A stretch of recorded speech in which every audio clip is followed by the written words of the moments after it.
Bonjour, bonsoir, tout dépend de votre position sur la petite planète Terre. Ici El Monsieur Godson, et nous sommes dans la messe, la métaphysique écarlate du sexe et de la sexualité pour l'éveil. Nous avons abordé dans l'édition précédente, nous avons donc abordé l'homosexualité. Et nous n'avons pas pu finir compte tenu de la huitaine de minute dans laquelle nous nous trouvons.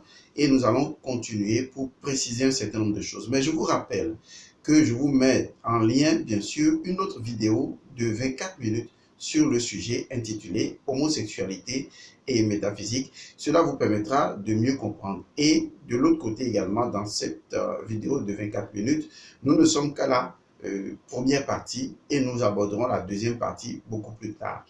Alors, je fais cela dans cette messe pour que, naturellement, les gens comprennent que nous sommes en train d'aborder tous les éléments de la métaphysique écarlate et pour qu'il y ait plus d'imbroglio sur la question. Alors, dans la vidéo précédente, en termes de résumé, puisque nous allons aller assez vite, en termes de résumé, il était justement question de comprendre que l'apparition de l'homosexualité est du fait de l'échec cuisant de l'hétérosexualité. Et l'hétérosexualité était censée fonctionner selon le mythe osirien, à savoir que le seul organe qui a disparu, ou le membre qui a disparu, la partie d'Osiris qui a disparu, eh bien, c'est l'organe pénien, c'est-à-dire le sexe, le pénis. Et donc, c'est là un symbolisme très fort.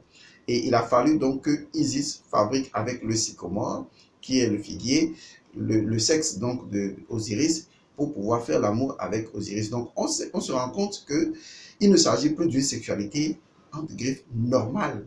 Vous voyez, on peut dire naturel, mais ce n'est plus normal. Normal dans le sens d'une sexualité normale. Vous imaginez que tout de suite, là, moi, je suis là avec ma chérie et on me transforme mon pénis en un bois de sycomore, un truc assez bizarre. Et donc, je ne suis plus avec une chose entre griffes de chair et de sang, mais je suis dans son évolution, dans sa transmutation. D'accord? Parce que l'arbre, l'arbre représente toujours l'initié. Et l'arbre représente la relation entre la terre et le ciel. Rappelez-vous de l'arbre de vie et de l'arbre dans la métaphore spirituelle. L'arbre représente l'initié.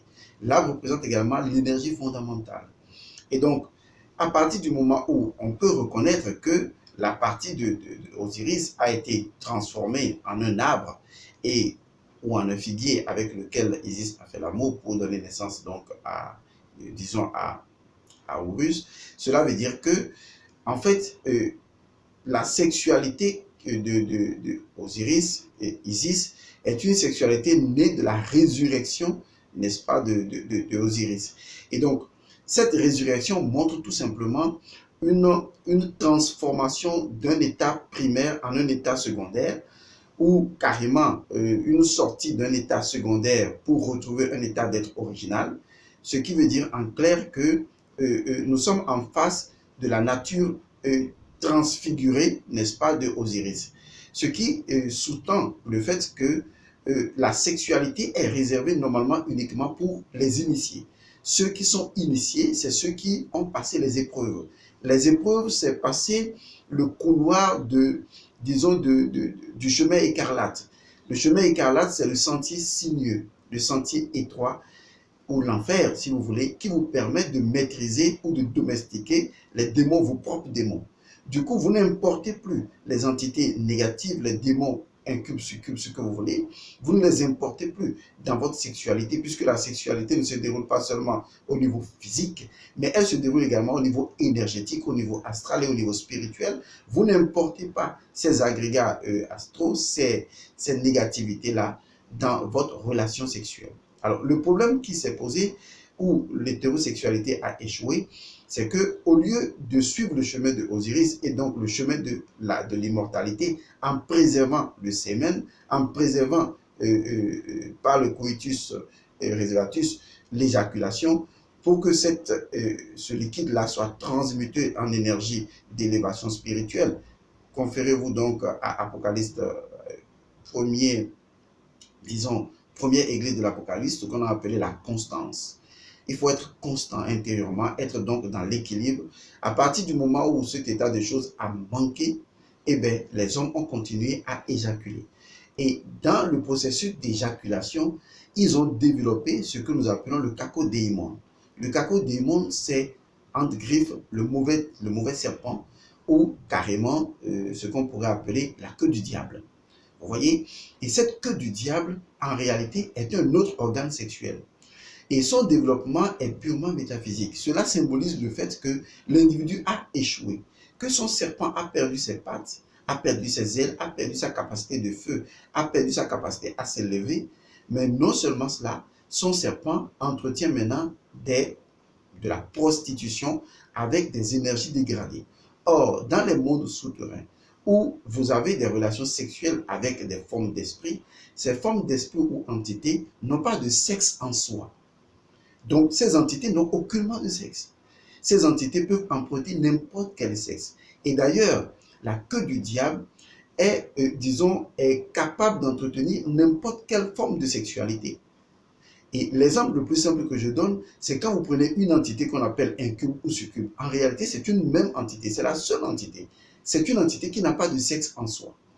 Mais lorsqu'elle visite un individu homme, devient donc une succube. Lorsqu'elle visite un individu femme, devient un incube. Vous voyez, ce qui veut dire que pour cette entité-là, il n'y a pas de différence entre le fait de faire l'amour avec une femme ou de faire l'amour avec un homme. Et c'est la même entité qui peut être considérée comme faisant l'amour avec une femme tout en étant femme et faisant l'amour avec un homme tout en étant homme. Et c'est ce qui se passe dans la dimension des esprits du bas astral. N'ayant pas de sexe en soi, ces entités peuvent entretenir des relations sexuelles débridées, aussi bien des relations sexuelles homme-homme que femme-femme. Or, ces entités-là, vous ne les créez pas la queue du diable.